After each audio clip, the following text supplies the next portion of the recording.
Have you ever been hurt and then for some reason could not stop thinking about the person or situation? You're thinking, why in the world am I thinking about them for? They hurt me. I didn't do them wrong. Well, in this video, we're going to talk about 5 tips that you can use to take back control of your mind.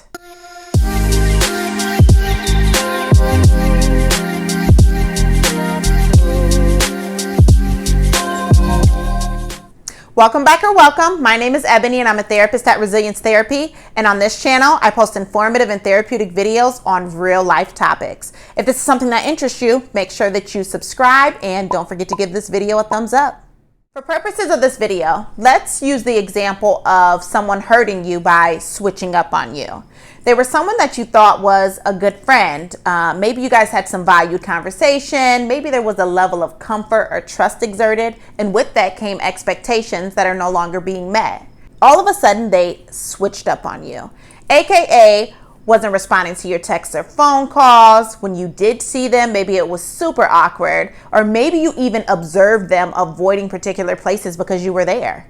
Now, some people may be more assertive than others, but being honest, you can't force anyone to communicate with you or to give you closure. We aren't doing any drive-bys or pop-ups or call in private. None of that. Okay, say it with me. We will not allow this situation to impact our character and incite a PPL.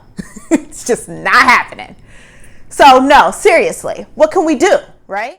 Before you're able to do any of the things that we're going to talk about in this video, you need to figure out why they are even renting space in your mind in the first place. Why are you stuck in the cycle of suffering? Once you're able to verbalize this, then you can take necessary action steps to take back control of your mind. Here are a few suggestions. One thing I would encourage a person to do is self-care. This possibly includes cutting off social media. Yeah. Take a break, get away, have a girls' night, or chill with the homies, have some fun. Take this time to reach out to healthy support systems to get your mind off of things and attempt to give yourself a reminder of what unstuck feels like. The goal here is self-care and an opportunity to revitalize and take steps in bettering yourself for you. A second action step is to sit with yourself emotionally. Allow yourself to feel and give yourself time. You're a human, not a robot, and it's okay to cry and be angry, confused, sad, feel betrayed. You don't ever want to feel as if you have to block out the reality of how you feel. When you do this, it makes you feel guilty and may even deter you from feeling particular ways in the future. You have a right to all of your feelings, so sit with them. It'll actually tell you a lot about how you perceive what happened because you're essentially grieving the loss of a relationship or situation. When you are stuck and constantly thinking about a person or a situation, you may start to self-reflect, and even though at one point you felt confident that you did nothing wrong, this may start to drift. You may be unhappy with yourself for exposing vulnerabilities or not seeing red flags or maybe trusting too quickly, or you start to seek things that you did to cause their choice. This is when you need to forgive yourself. Give yourself grace. Recognize that you are growing and developing. Seek to understand those choices and to make ones that you will feel less guilty about in future interactions with others. Using the example of someone ghosting you, reconciliation is not an option, and to be transparent, you can forgive someone and mend the relationship, or you can forgive someone and never speak with them again. But sometimes when an individual is avoidant, it can cause a multitude of feelings, including feeling disposable, unworthy of their time, and unheard. On a serious note, oppressed communities may know this feeling all too well. Being shut down, overlooked, disregarded. So when it comes from a person that you have a relationship with, that hits different. Now, I suggest that you take steps to forgiving them because forgiveness is not for them, it's for you. You're allowing someone to take up space in your mind in addition to hurt and anger. Forgiveness is a reasonable and attainable alternative to this.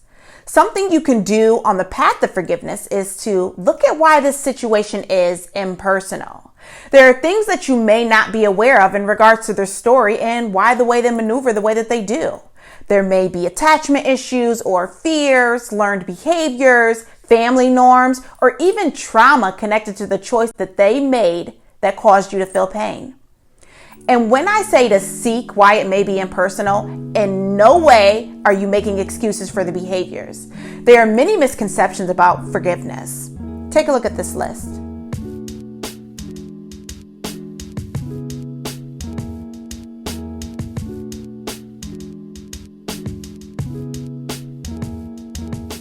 Familiarize yourself so that choosing forgiveness becomes a response to hurt. Forgiveness acknowledges that you're not able to prevent the choices of others or change the past. So having this understanding allows for you to view the realities of life.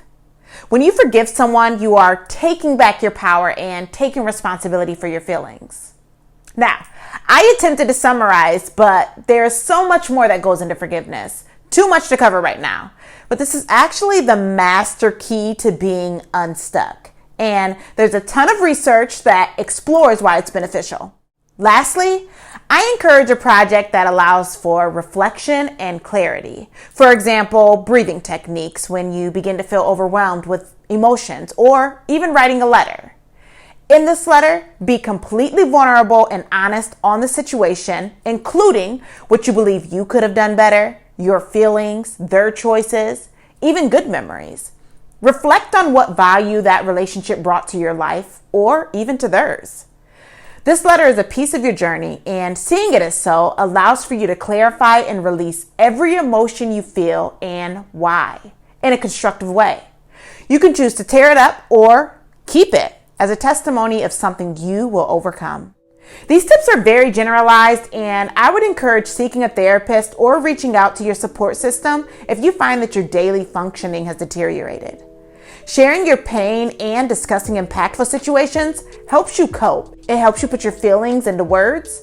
It allows for other people to care for us and provide us with guidance and support because we're exposing the need and we're being vulnerable. It also allows for us to not feel alone, especially because being hurt is a universal feeling. Let's be real. Feeling stuck sucks. I hope that you find some of these tips helpful in the process of freeing your mind.